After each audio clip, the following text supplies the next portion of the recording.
Hello students, आप सभी का स्वागत है आपके अपने YouTube channel Rathore maths Muzaffarpur में। विद्यार्थी, आज मैं आप लोग को पढ़ाने वाला हूँ काफ़ी इम्पोर्टेंट जीएस। हेडिंग होगा बौद्ध धर्म। तो सबसे पहला चीज़ है कि टॉपिक वाइज आप समझते जाइए। इसमें बहुत सारा पार्ट मैं देने वाला हूँ आगे चलकर। बौद्ध धर्म की उत्पत्ति ब्राह्मण धर्म के कर्मकांड तथा रूढ़ि विचारों के विरुद्ध हुआ था। गौतम बुद्ध का जन्म 563 ईसा पूर्व में कपिलवस्तु के लुम्बिनी ग्राम में हुआ था, जो वर्तमान में नेपाल में है। गौतम बुद्ध के पिता का नाम सुदोधन था तथा उनकी माता का नाम मातृ देवी था। गौतम बुद्ध के पिता शाक्यगण के प्रमुख थे। गौतम बुद्ध के बचपन का नाम सिद्धार्थ था। उनके जन्म के 7वें दिन उनकी माता का निधन हो गया। उसके बाद से उनकी मौसी के द्वारा उन्हें पाला पोसा गया था। गौतम बुद्ध का लालन पालन उसकी मौसी प्रजापति गौतमी के द्वारा किया गया था। इनका विवाह यशोधरा से हुआ था, जिससे एक पुत्र राहुल का जन्म हुआ था। उस समय सिद्धार्थ की उम्र मात्र 16 वर्ष का था। गौतम बुद्ध ने 29 वर्ष की अवस्था में अपने घर को त्याग दिया, क्योंकि कपिलवस्तु के भ्रमण के दौरान उन्हें एक बूढ़ा व्यक्ति, एक मृत व्यक्ति, एक बीमार व्यक्ति और एक संत को देखे। उनका मन परिवर्तन हो गया और यह सब देखकर उन्होंने गृह त्याग करने की अपने को ठान लिया कि मैं घर को त्याग दिया, क्योंकि उन्हें यह लग गया कि दुनिया दुखों से भरा हुआ है। इसी सब बातों को ध्यान में रखते हुए उन्होंने अपने घर को त्याग किए थे। गौतम बुद्ध ने वैशाली में अपना प्रथम गुरु अलार कलाम से संत दर्शन की शिक्षा ग्रहण किया था, परंतु उन्हें उसके दौरान संतुष्टि प्राप्त नहीं हुआ, जिसके कारण बाद में रुद्र रामपुत्र से शिक्षा लिया। यह उनके दूसरे गुरु थे। गौतम बुद्ध ज्ञान की खोज में गया के समीप उरुवेला पहुँचे, जहाँ उन्हें 5 ब्राह्मणों मिला। बाद में वह गया में निरंजना नदी, जिसको फल्गु नदी भी कहा जाता है, के तट पर पीपल वृक्ष के नीचे 6 वर्ष तक कठिन तपस्या किए। इसके दौरान उन्हें 35 वर्ष की अवस्था में ज्ञान की प्राप्ति हुआ। तब से वह बुद्ध तथा तथागत के रूप में जाने लगे, यानी भगवान के रूप में जाने लगे। बौद्ध धर्म में ईश्वर की तस्वीर नहीं किया गया है, जबकि जैन धर्म में ईश्वर का तीर्थंकर से नीचे रखा गया है, क्योंकि जैन धर्म में पूरे 24 तीर्थंकर हुए हैं। बौद्ध धर्म में ईश्वर की तस्वीर नहीं किया गया है, जबकि जैन धर्म में इसका तीर्थंकर के रूप में पढ़ना पड़ता है।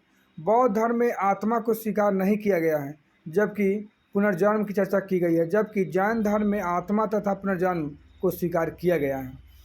गौतम बुद्ध, देखिए, तुलना इसलिए बौद्ध धर्म जैन धर्म में हो रहा है कि दोनों का लगभग समय पीरियड थोड़ा का अंतराल है। गौतम बुद्ध के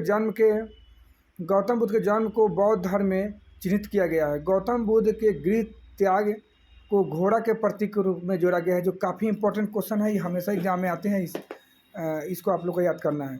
गौतम बुद्ध के ज्ञान को पीपल वृक्ष के प्रतीक के रूप में भी जोड़ा गया है।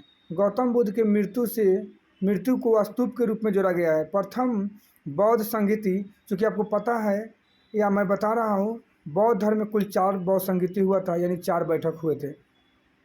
प्रथम बौद्ध संगीति अजातशत्रु हर्यक वंश के समय में हुआ था। इसके अध्यक्ष महाकश्यप ने की थी। 483 ईसा पूर्व में प्रथम संगीति राजगिरी सप्तर्षि गुफा में हुआ था। इसमें सुत्त पिटक तथा विनय पिटक लिखा गया था। आनंद के द्वारा सुत्त पिटक में बौद्ध के विचारों को लिखा गया था। विनय पिटक उपाली के द्वारा बौद्ध संघों का नियमों के बारे में बताया गया था या लिखा गया था। यह दोनों धर्म में लिखा गया था। दूसरा बौद्ध संगीति कालाशोक शिशु नागवंश के समय में हुआ था। यह सम्मेलन 383 ईसा पूर्व में वैशाली में कराया गया था। इसके अध्यक्ष सर्वकामी थे। इसमें बौद्ध धर्म को 2 भागों में विभाजित किया गया था, स्थापित और महासंघिका। तृतीय बौद्ध संगीति जो हुआ था सम्राट अशोक, जो मौर्य वंश के राजा थे, के समय में हुआ था। यह सम्मेलन 251 ईसा पूर्व में हुआ था, पाटलिपुत्र में कराया गया था। इस सम्मेलन के अध्यक्ष मोगलीपुत्तिस थे। इसमें अभिधम्म पिटक का संकलन किया गया था। यह बौद्ध दर्शन था। चतुर्थ बौद्ध संगीति प्रथम शताब्दी के कनिष्क कुषाण वंश के द्वारा कश्मीर के कुंडलवन में कराया गया था। इसके अध्यक्ष वसुमित्र को थे तथा उपाध्यक्ष अशोक घोष थे। इसमें बौद्ध धर्म के 2 भागों में विभाजित किया गया था, हीनयान और महायान। महायान बौद्ध धर्म को मानने वाले नए विचारों को ग्रहण करते थे। इसका सबसे अधिक अधिक विकास कुषाणों के समय में हुआ था। उसका विकास चीन, तिब्बत, जापान, कोरिया में सबसे अधिक हुआ था। हीन यानी रूढ़िवादी विचारों से संबंधित था। इसका विकास श्रीलंका, बर्मा में सबसे अधिक हुआ था। व्रजयान बौद्ध धर्म के तांत्रिक विचारों से संबंधित था। सबसे पहले बौद्ध धर्म में आनंद के कहने पर शामिल किया गया था। प्रथम महिला बुद्ध को मौसी प्रजापति गौतमी ही थी। आप लोग को यह वीडियो अच्छा लगा हो तो लाइक शेयर करना नहीं भूलें। साथ ही साथ इसे सब्सक्राइब भी करें। यदि चैनल पर न्यू हो तो निश्चित रूप से सब्सक्राइब करें ताकि मेरा जो भी इम्पोर्टेंट वीडियो आए वो आप तक पहुंचता रहे। Thank you.